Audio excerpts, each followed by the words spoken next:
नमस्कार. श्रावण महिना नुकताच सुरू झाला आहे.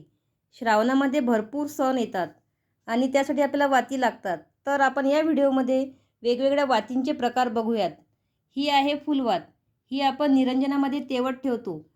जर ही आधीच तुम्ही तुपामध्ये भिजवून ठेवली तर आयत्या वेळी तुमची धावपळ होणार नाही आणि तुमचे काम सोपे होईल.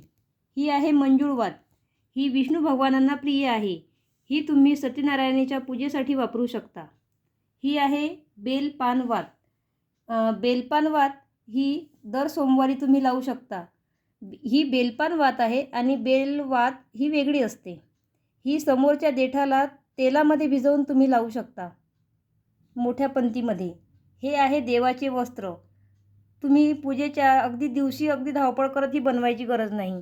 हे 11, 7, 5 अशा विषम संख्येत तुम्ही आधीच बनवून ठेवू शकता. ही प्रत्येक पूजेला जवळजवळ लागतंच. ही आहे पिळाची वात. ही आपण दिवाळीत बनवतोच, तशी तुम्ही आत्ताही बनवून ठेवू शकता. हा व्हिडिओ तुम्हाला कसा वाटला ते मला कमेंट्स करून नक्की कळवा. धन्यवाद.